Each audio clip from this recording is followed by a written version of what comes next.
Lula versus Bolsonaro, quem tem as melhores propostas para o Brasil? Comigo, dois notáveis especialistas com posições diferentes, mas antes de anunciá-los, é muito importante dizer que no nosso programa brigam as ideias e não as pessoas. Portanto, desarme-se, está no ar a partir de agora o TBC Debate. É fogo no parquinho, literalmente. Lula ou Bolsonaro? Quem tem as melhores propostas para o Brasil? Comigo, dois notáveis especialistas com posições antagônicas. Edmilson Moura, advogado, seja bem-vindo, tudo bem? Boa noite. Boa noite, Rafael. Boa noite, professor José Cavalcante, escapou. É um prazer muito grande estar aqui conversando com vocês mais uma vez e, sobretudo, falando com o seu público tão qualificado. Professor José Cavalcante, mestre em filosofia, professor e escritor. Seja bem-vindo. Boa noite, tudo bem? Boa noite, Rafael. Doutor Edmilson, é um prazer reencontrá-lo mais uma vez. E boa noite aos nossos telespectadores. Professor Edmilson Moura, na sua opinião, professor, advogado, quem tem as melhores propostas para o Brasil, Lula ou Bolsonaro? Rafael, a pergunta é muito interessante porque nós estamos falando de dois ex-presidentes. Estou falando que o presidente Bolsonaro é um ex-presidente porque já são 3 anos e meio, mais de 3 anos e meio. A gente pode considerar que a gente já tem um governo para avaliar. Né? E no caso do ex-presidente Lula, nós temos 2 governos para avaliar, que depois, inclusive, teve sequência o projeto político com a eleição da pessoa indicada. O presidente Lula saiu, depois de 8 anos de mandato, que é um tempo que desgasta qualquer chefe do executivo, com 87% de bom e ótimo, o que é um dado muito interessante, inclusive difícil de repetir, até por ele mesmo, diga-se de passagem. O presidente Jair Bolsonaro hoje tem uma taxa de rejeição de 56%, segundo a média dos institutos de pesquisa que estão divulgando por aí. Eu penso que esses números são muito interessantes também.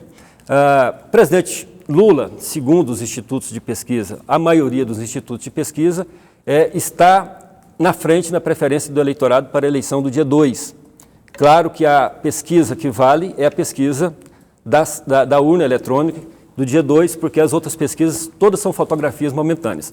Agora, eu penso que o passado de um e o passado de outro nos dá uma margem de segurança enorme para concluir que as propostas do ex-presidente Lula superam em muito, e estou falando isso do ponto de vista do interesse da sociedade, as propostas do atual presidente da República, Jair Bolsonaro. Muito bem, professor Cavalcante, quem tem as melhores propostas, Lula ou Bolsonaro? Me parece que nós não conhecemos o programa de governo proposto pelo Lula e nem o programa de governo proposto pelo Bolsonaro. É meio que parte da cultura a gente absorver o que cada um pretende pelos discursos que fazem e não porque nós fomos lá e tivemos a preocupação de ler o programa de governo. No entanto, conhecemos a administração de um e a administração de outro. Conhecemos o tempo dobrado que o Lula esteve no poder quando comparado com o primeiro mandato do Bolsonaro. Quando nós fazemos essa comparação, existem elementos de contexto que precisam ser considerados. O bom governo do presidente Lula nos 2 mandatos estava num contexto de progresso de praticamente todos os países do mundo. Não havia um contexto de crise como o contexto desse mandato do Bolsonaro que está se encerrando. Então, quando eu penso numa coisa e noutra, nós ouvimos o ex-presidente Lula fazendo N promessas de reformas que durante 8 anos ele poderia ter feito e ele não fez. O progresso ou o êxito de 8 anos de mandato, portanto, do governo Lula, navegou em uma onda de progresso, de crescimento de praticamente todos os países do mundo.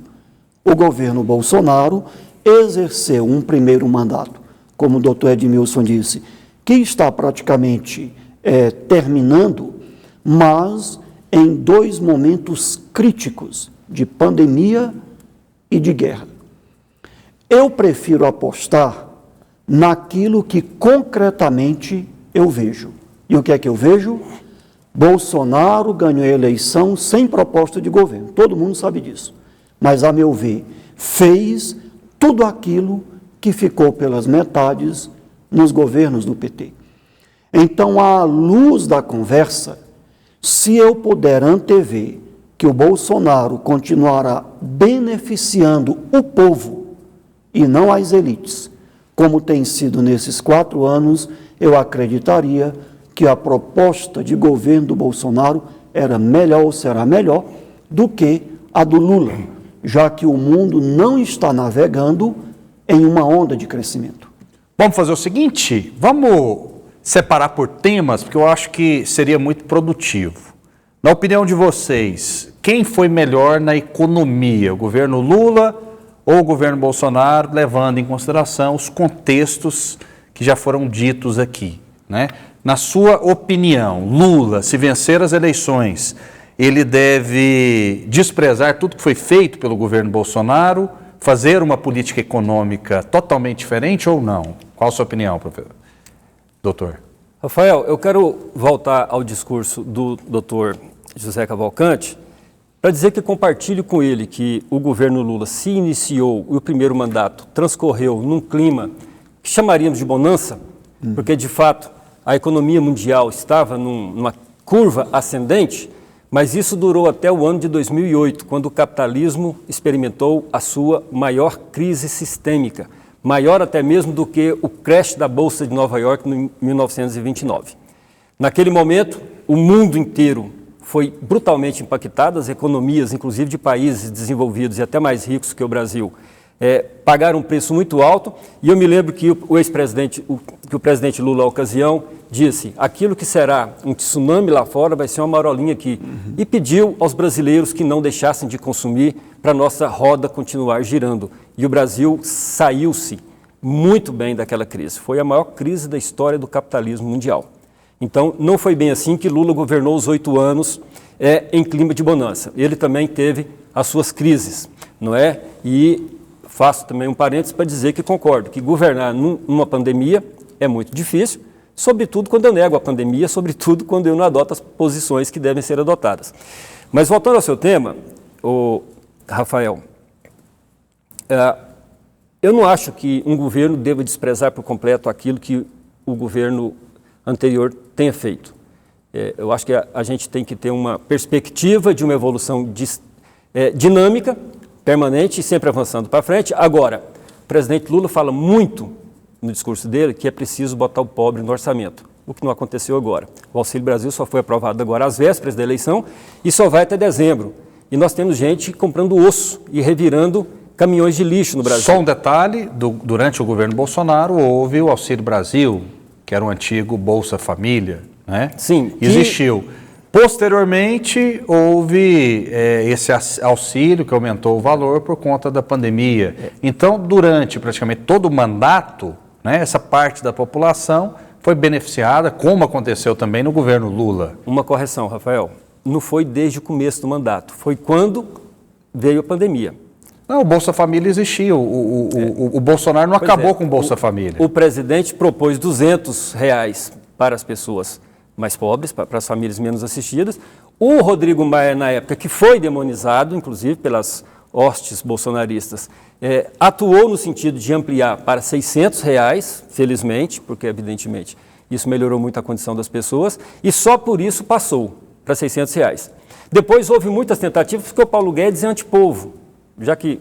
Mas ele se rendeu aos programas sociais, ele deu declaração dizendo que os programas sociais são importantes. Às vésperas da eleição. Inclusive, lá atrás, na época da pandemia, quando do advento do Auxílio Brasil, ainda que houve resistência no primeiro momento, ele falou só, hoje eu sou entusiasta dos programas sociais, até porque existiu o Bolsa Família anteriormente. Rafael, uma pessoa que questiona e critica o fato de empregada doméstica ir para a Disney, não é pró-povo, é antipovo. Paulo Guedes está a serviço de Wall Street, tanto é que ele coloca o dinheirinho dele em paraísos fiscais, tudo em dólar, e ele trabalha aqui para que o dólar suba. E ele Cada dia que passa ele fica mais rico. É um ministro da Economia antipovo. E isso acaba com qualquer presidente da República. Mas na prática foi antipovo? Foi antipovo. As declarações dele e as políticas dele foram todas nesse sentido. Isso arrebenta um presidente da República. Na minha opinião, um dos grandes erros que o presidente Bolsonaro cometeu foi colocar o Paulo Guedes e dar a ele o poder que deu. Porque, de fato, o presidente Bolsonaro é muito preocupado. Mas o Bolsa Família do Bolsonaro não teve valores maiores do que o Bolsa Família do Lula? Isso aí é só a gente ver a planilha. Estou falando de fato, né? Eu não estou me posicionando a favor ou contra. Estou trazendo à luz aqui informações. Na época, o Bolsa Família. Na época do PT, do Michel Temer, o Bolsa Família era menor. Depois as pessoas começaram a receber, inclusive, 13º do Bolsa Família. Rafael, aí eu estou dando informações. Tá, eu preciso fazer uma outra correção. Pois não. Por favor, não vamos colocar o Michel Temer como alguém do PT. Porque, evidentemente... Não, eu falei o PT e o Michel Temer, o programa. Perdão, eu te entendi. Sucedeu. Não, porque na verdade não foi uma sucessão de projeto, né? O Michel Temer governou... Eu não estou entrando nesse mérito. Não estou entrando nesse mérito. Não, eu estou dizendo isso porque isso é muito comum, as pessoas botarem na conta do PT, e eu não sou petista, não sou filiado e nunca fui, e provavelmente nunca serei, do Michel Temer. Daqui a pouco eu trago aqui a tabela de evolução do Bolsa Família. Mas a proposta do presidente Bolsonaro e do Paulo Guedes foi de R$200 por mês. Quem fez isso foi o Congresso Nacional, Rodrigo Maia e o presidente do Senado da época. Ok, mas quem sancionou? Não, mas é claro, ué. Quem é que não sanciona? É claro que politicamente o presidente não seria nunca contra um valor desse. Mas, na verdade, é preciso que entenda. A intenção do presidente, se a base aliada dele votasse o que ele mandou, isso seria de R$200. Ok. Pois não, professor. Uma questão que se apresenta, doutor Edmilson, o Congresso pode propor uma ajuda para os pobres de até R$2.000.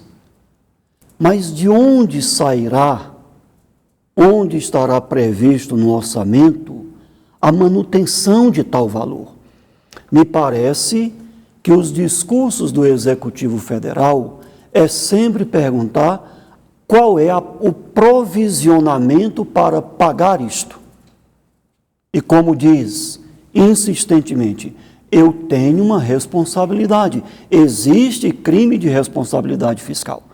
Então, pode prometer R$1.000, R$2.000, mas de onde vai sair isto?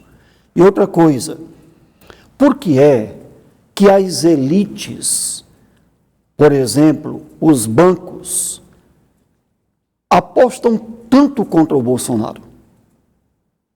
Porque ele governa para o povo, porque existe um benefício que está chegando na ponta. Essa forma de distribuição de renda, Auxílio Brasil, é apenas uma coisa. E nas outras ações de construções, de transposição de Rio São Francisco, de melhoria de rodovias, de pontes, isso também não é uma forma de fazer chegar àquele pobre, lá na ponta, lá no município esquecido de Deus? Ou é só colocar diretamente R$100, R$200 ou R$600? Sem dúvida alguma, professor.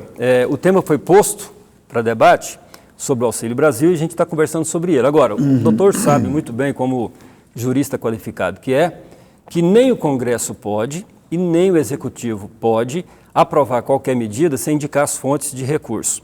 A Lei de Responsabilidade Fiscal impede isso. Bem, se o Bolsonaro propôs, na verdade não foi o Bolsonaro, foi o Paulo Guedes, propôs R$200 e depois sancionou, como bem lembrou o Rafael, sancionou os R$600, seguramente é porque as fontes de custeio estavam indicadas, não é? E se estavam indicadas, elas poderiam ter sido indicadas desde o princípio, quando o projeto de lei foi enviado para o Congresso, com valor de R$600 ou outro valor um pouco mais substancial. O fato é que o valor de R$200 é muito representativo do governo antipovo, que lamentavelmente foi o governo Bolsonaro até aqui. Claro, às vésperas da eleição tudo muda. E é lógico que há preocupação mesmo com o resultado das urnas, evidentemente. Mas o que nós vimos é o Brasil voltar ao mapa da fome, o que nós vimos, como eu mencionei agora há pouco, são pessoas comprando osso, coisa inédita no nosso país. Nós vimos pessoas revirando caminhões de lixo em busca de restos de alimento. Por quê? Porque nós vivemos uma situação hoje de uma precarização da segurança alimentar quase que sem precedentes. Nós voltamos a 40, 50 anos no passado. Nós já havíamos superado isso. Nós havíamos, inclusive, saído do mapa da fome da ONU, exatamente no governo Lula. Por quê? O foco. E aí é importante que a gente diga isso. Para quem cada governo governa? Seja um prefeito de uma cidade do interior, seja um presidente da República. Bolsonaro governou para os seus apoiadores o tempo inteiro, tanto que hoje, nas pesquisas, ele está batendo no teto porque, na verdade, ele não se preocupou em fazer políticas inclusivas durante o governo dele. Coisa que os governos do PT, sejam criticáveis por isso ou por aquilo outro, sempre tiveram em vista, facilitaram para que a pessoa pudesse adquirir um automóvel, para que a pessoa pudesse adquirir um eletrodoméstico, para que o filho do pobre pudesse ir à universidade, inclusive ampliou muito o número de universidades, teve o FIES, o ProUni, mandou estudantes para fora para fazer qualificação. Tudo isso são políticas inclusivas que naturalmente contribuíram para o índice de aprovação do presidente Lula no final do seu mandato. Por quê? Porque o mercado tem, há os números que todos nós conhecemos, de 40 milhões que saíram da extrema pobreza, de 20 e poucos milhões que deixaram a pobreza e ascenderam à classe média, e de muita gente que ficou milionário. Foi um período de bonança mesmo, como o doutor mencionou agora há pouco. Por essa razão, eu acho que há elementos que nos permitem concluir com razoável margem de segurança que, do ponto de vista econômico, que é o que está em debate nesse momento, nós podemos apostar num outro governo Lula, mais maduro, talvez expurgando erros que cometeu no passado. E eu corroboro mais uma vez com o que o doutor disse, que reformas importantes não foram feitas, talvez possamos apostar que sejamos agora, porque Bolsonaro também não as fez, mas é importante a gente ter em mente que quem fez bem no passado tem chance de fazer ainda melhor no futuro. Então, por exemplo, o tanto que foi roubado no governo do PT foi muito bem roubado. Então, num próximo governo, poderia ser muito melhor ainda? Eu diria, doutor, se me permite, que foi tão mal roubado que veio tudo a lume. Os governos anteriores fizeram a mesma coisa e conseguiram nomear Geraldo Brindeiro para a Procuradoria-Geral da República, que nunca denunciou Fernando Henrique Cardoso em 8 anos. Conseguiram manter uma Polícia Federal sucateada e totalmente manietada, totalmente controlada, de maneira que a Polícia Federal não fizesse absolutamente nada, não incomodasse o governo. O PT, aspas, e é uma construção irônica que eu estou fazendo aqui, evidentemente, na verdade, sim, os governos do PT, não só o Partido dos Trabalhadores, mas ele também, mas outros, PP, etc. e tal, PMDB, de fato, praticaram muitos atos de corrupção, mas não tiveram a competência dos anteriores, porque tudo veio. Por quê? Porque os governos do PT, aí eu coloco o governo do presidente Lula e da presidente Dilma, aprovou a lei do crime organizado e criou a delação premiada, criou o portal da transparência, de maneira que qualquer cidadão hoje sabe quanto que é pago o servidor público, quanto que é gasto com licitação, o que está sendo licitado, o que não está, e tudo isso hoje está ao alcance do controle social. Isso criou as condições para que toda a sujeira que antes ficava embaixo do tapete viesse, e mais. Inclusive a dele próprio. Inclusive de todo mundo.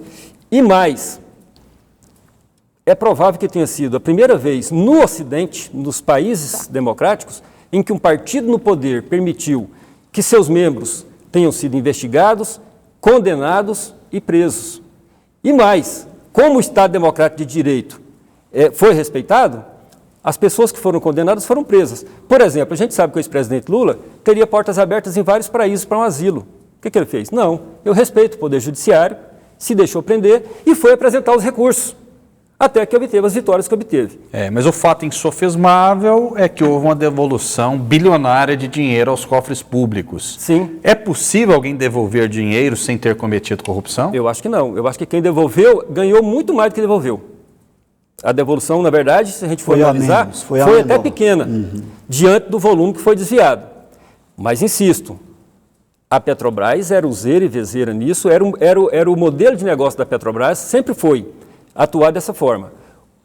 Com o pré-sal, os volumes se agigantaram e isso facilitou muito. E aí, como eu disse, como houve o fortalecimento dos mecanismos de controle e dos aparelhos de repressão estatal, como Polícia Federal, como Ministério Público Federal, presidente Lula sempre nomeou o primeiro da lista tríplice, independentemente de quem fosse, o partido acabou se vendo capturado, vamos dizer assim, com a boca na botija, como se diz na expressão popular. E pagou um preço altíssimo. Tanto é que o ex-presidente Lula não concorreu na eleição de 2018, por razões que a gente sabe aqui, senão ele estaria no poder hoje. Professor, pois não, professor? Eu tenho para mim que seja o governo do PT ou o governo do PL, fazer o que tem que fazer não é favor. Incrementar órgãos de segurança não é favor, distribuir renda não é favor. Só que nós estamos tão habituados ao oposto disso, que quando um governo faz o que é determinado constitucionalmente, o que é determinado por lei, nós achamos que ele está fazendo um grande governo. Eu, sob hipótese nenhuma, vejo competência na esquerda para o desenvolvimento econômico, para gerenciamento de crises, e eu pergunto qual é o país europeu rico que é de esquerda? Em que momento a esquerda assumiu um governo em um país, se nós contarmos da década de 60 para cá, em que esse país se tornou rico? Não temos. E eu gosto de pensar, doutor Edmilson, Rafael, quantos times de futebol composto por canhotos nós conhecemos? A esquerda tem um papel importante, mas nunca central no direcionamento de uma nação. Porque todas as vezes que a esquerda assume o poder, como eu disse há pouco, o progresso nos 2 mandatos do Lula, ele surfou numa onda que era mundial. Eu duvido que o Brasil caia na mão de um governo de esquerda sem que as autoridades estejam vigiando muito fortemente se esse Brasil ou esse país não vai para o buraco. Professor, respondendo a sua indagação, a social-democracia escandinava, da Suécia, da Dinamarca, da Noruega, foi um movimento de esquerda. Não é? Porque foi um Mas movimento, não é mais. Foi um movimento de esquerda, porque revisor do capitalismo praticado na época e alcançou níveis de desenvolvimento humano jamais experimentados por país nenhum. Mas é democracia. O movimento ecológico que nós conhecemos hoje nasceu em partidos de esquerda da Europa. Por quê? Porque houve a consciência de que nós não poderíamos praticar o desenvolvimento que estávamos praticando, porque nós não teríamos planeta para as futuras gerações. Não é? Portugal, Espanha, Itália, França com governos socialistas, todos são exemplos de excelentes governos de esquerda, não necessariamente comunistas, porque há uma confusão com isso, há uma confusão. São estados de bem-estar social, eles não são socialistas, como se prega na América do Sul. Não são socialistas marxistas, porque há vários socialismos. Sim. O marxismo é apenas um deles e talvez o mais falado, porque ameaça um pouco mais o capitalismo. O que mais dá errado também na prática? Não diria. Eu não diria. Analisem, e vamos falar da experiência concreta do marxismo, então. Qual a experiência boa do marxismo? Vamos falar. A experiência russa.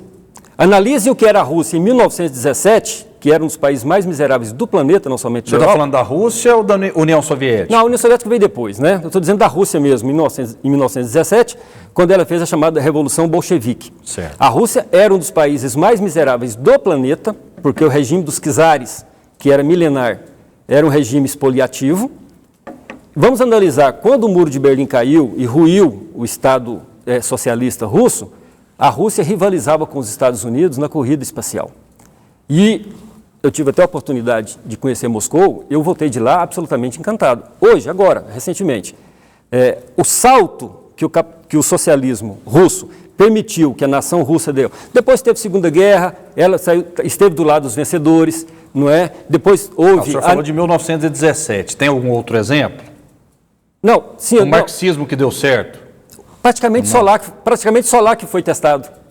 E mais? Em Cuba é testado até hoje. Sim, em Cuba. Podemos falar de Cuba. Dá certo? Vamos falar do embargo econômico que ela sofre desde os anos 50, pela maior nação, a nação mais poderosa do planeta, que às vezes faz com que faltem até itens básicos de higiene. A justificativa é só essa, o embargo econômico?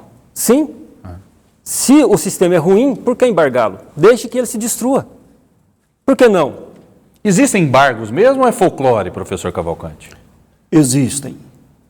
Só que o poder acumulado pelo país e a relação de dependência que outros países europeus desenvolveram da energia da Rússia, os embargos não fazem efeito sobre eles. Não tem exercido, pelo menos, o efeito pretendido pelos Estados Unidos. Não é? Por quê?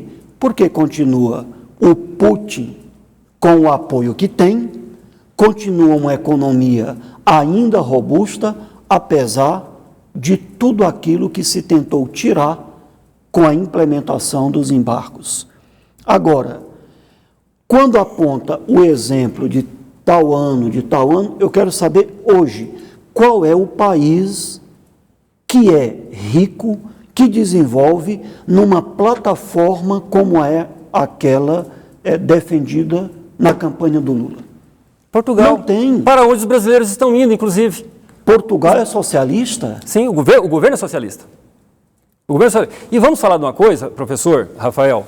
Vamos dar um exemplo, então, do país que, com certeza, na virada desse século, provavelmente será o maior PIB do planeta. A China, que pratica um chamado capitalismo de Estado, que também é uma forma socialista de gestão da economia. Porque, como eu disse... Mas existe muita fome na China hoje. Eu não sei se ainda há fome na China, não. A China melhorou demais. Agora, a China tem uma história de pobreza porque é 1 bilhão e 300 milhões de bocas. Mas eles se renderam ao capitalismo. O capitalismo da China é selvagem. É um capitalismo de Estado, é um capitalismo selvagem, é um capitalismo de Estado, controlado pelo Estado. O Estado é forte, não é?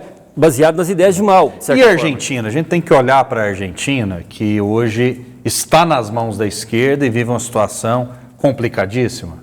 Não sei se vive uma situação complicadíssima. A Argentina, inflação de quase 70%. A Argentina vem numa queda, numa curva descendente desde os anos 60. Você tem dúvida de que a Argentina hoje vive um dos momentos mais difíceis da história? Sim, mas o processo não nasceu agora. Desde os anos 60, a Argentina vem numa curva descendente, ela passou por ditaduras militares. Porque desde os anos 60 é peronista. Sim. É esquerda. A Argentina passou... Então quem vem corroendo a Argentina é exatamente essa mentalidade do socialismo sul-americano. Professor, nós temos pessoas passando fome no Brasil e não são poucas. Aqui pertinho da TBC deve ter gente passando fome. E nós somos capitalistas. Você acha que o Estado com Lula ele deve aumentar do ponto de vista da máquina pública? Na sua opinião, deve ser inchado? Você acha que deve ser inchado? Acho. Não, inchado aí já é um adjetivo pejorativo que você está colocando. Eu acho que o Estado, sobretudo num contexto de crise como vivemos hoje, de um final de pandemia, felizmente, de uma guerra, o professor lembrou bem, está longe da gente, mas nos impacta. O Estado é o grande provedor e é o grande indutor do desenvolvimento nacional, e isso está na Constituição. E até sobre isso que eu prometi informação, né, e por todas as pesquisas, por tudo que eu já tinha lido, proporcionalmente o governo Bolsonaro, também por conta da pandemia, investiu muito mais em programas sociais, em números absolutos, do que o governo do PT. Os números são muito claros em relação a isso.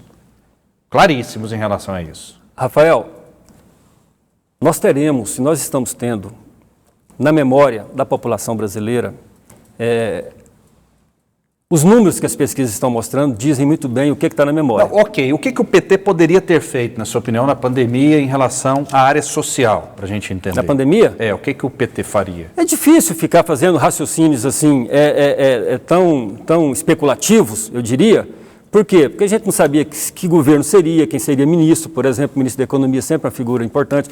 Imagino que o PT, inclusive, não teria feito a fusão da economia, da Fazenda com planejamento, porque planejamento é importantíssimo. O governo Bolsonaro não quis fazer planejamento, não queria fazer o censo, que é um instrumento de planejamento. Inclusive, a política econômica do governo Lula ela foi bem liberal com o Henrique Meirelles, não foi? Bem liberal. Ao contrário do que dizem que é socialista ou comunista, os governos do PT no Brasil foram governos relativamente liberais. Naquele início foi pragmático, inclusive, o tanto que Lula, não foi? Particularmente, Rafael, acho que, por exemplo, critico, não incomodou os grandes banqueiros, não incomodou as grandes fortunas, que eu acho que devia ter incomodado. Para usar instrumentos de distribuição de riqueza. Esse é o ponto. Entende? Então, para mim, foi um erro. Para encerrar. O governo Lula é bem diferente do governo Bolsonaro, porque o governo Lula vem num desdobramento histórico do conluio do Estado com as elites. Se o Estado não mexe com as elites, o governante governa sem maiores atropelos. Agora, quando o Estado começa a mexer com as elites e governar para o povo, pode ser o Lula, pode ser o Bolsonaro, pode ser o Ciro, mexa com a elite e a vida do governo virará um inferno. Infelizmente a gente não tem mais tempo, mas em uma palavra responda a minha pergunta. A Petrobras hoje é melhor do que na época do Lula, na sua opinião?